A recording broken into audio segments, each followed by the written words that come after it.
I wanted to, Terrence, get your take on this about Apple finally allowing Apple Pay to work in Chrome, Edge, and Firefox in iOS 16. I think it's in beta right now or something like that. But is this a big deal?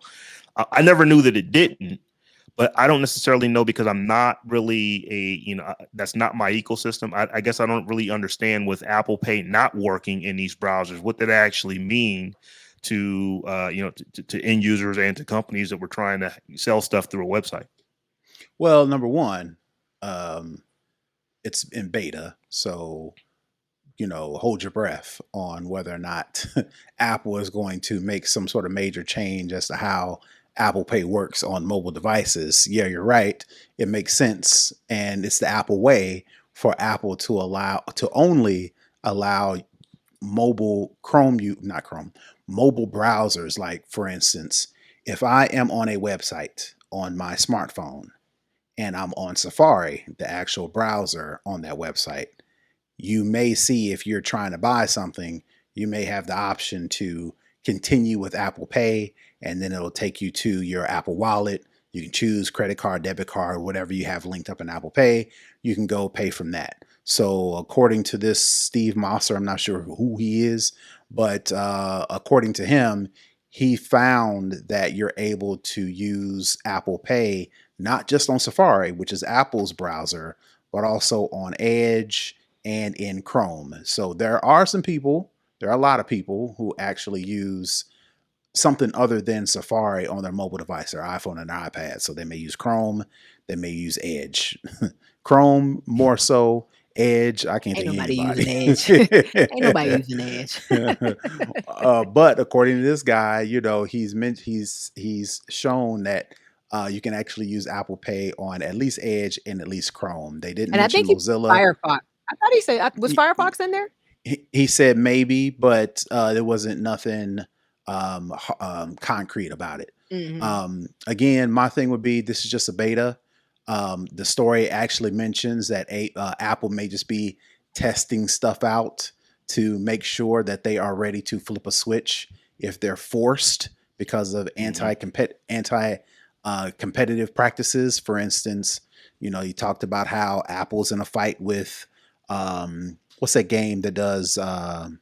Fortnite? Epic. Yeah, Epics. Epic about they've been fighting with Netflix and some other browsers to let users sign up for Netflix outside of Apple Pay, so Netflix doesn't have to take give 30% to Apple. Apple's fighting with the EU about being able to sell the USB to have the USB-C chargers in the devices. They're talking about USB-C, so all this pressure that Apple's feeling from these outside companies to let us in, and let other people use your stuff, be compatible with other services. Maybe Apple's feeling some of that heat. So they're like, all right, well, let's just go ahead and test this thing out. So if somebody kick up some dust, we can be like, all right, and just flip the switch. But again, I don't know if this is a definite because it's just a beta. And I think a lot of people, a lot of journalists, a lot of websites, when they're on beta products like Apple's iOS platform, they report on that as that's what's coming, when it may or may not come. There's been a lot of services, for instance, Apple during WWDC, they talked about being able to, what's that feature?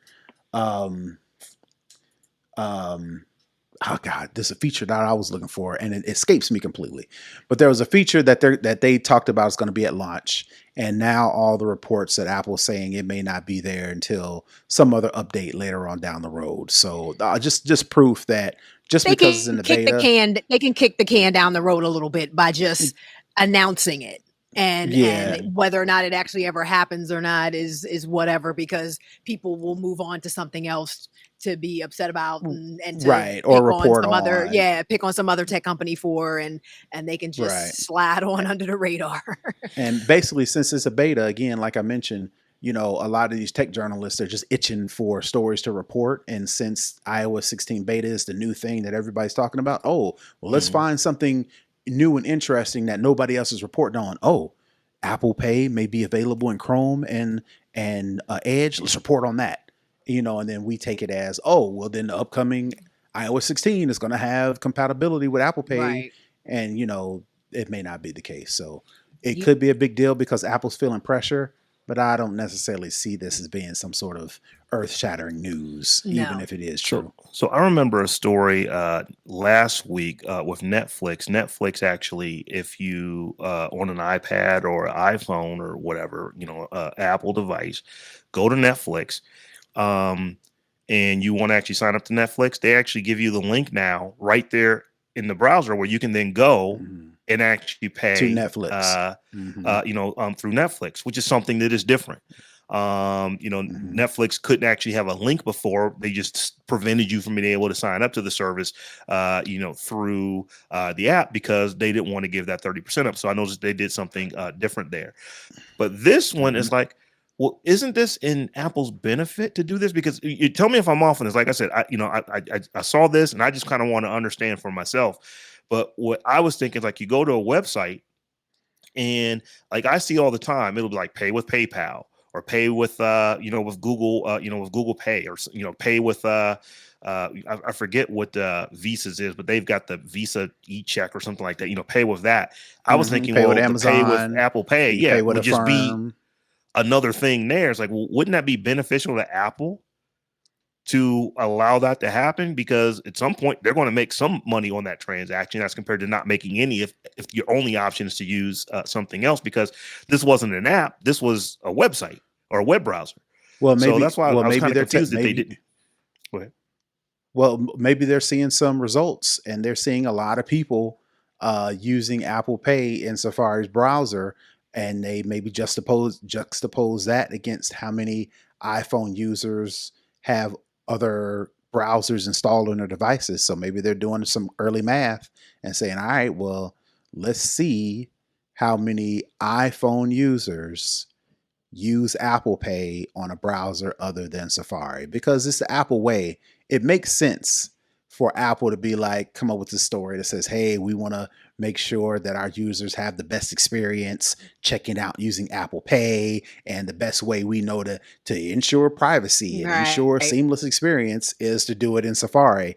Well, if the money is saying, all right, we got all these people using it, but we have all these other people that use Chrome as their primary browser, and they absolutely can tell. They don't know what you're browsing, but they can tell how many people have Chrome on Hmm. installed on an iOS device, and they're doing the numbers saying, all right, well, if we got these many people using Chrome on an iPhone and we have maybe these many people using Safari, well, maybe if we get these other people in Chrome to use Apple Pay, then cha-ching, right? I mean, it makes sense, but Hmm. I'm pretty sure Apple's all, we want to make sure we have the most seamless experience until the money start rolling Hmm. in. Exactly. And I can just tell you this: if using Apple Pay in a web browser or even using it on the phone is anything like using it in the store, I still talk about this. It's been a month now, but I bought my daughter that MacBook Air, and the experience of just Mhm. doing that in the Apple Store, I was actually like kind of wow. There is a difference between going to the Apple Store and buying Apple products than going to Best Buy or Target or Walmart or wherever else that those Apple products are sold. There's a difference in how the experience happens. So, like I said, this was just for me. I was kind of wondering: is this a big story? Or could this potentially be a big deal if this actually comes out in the next version of the OS, or is it just Only because I don't use it, again, I'm just overblowing it?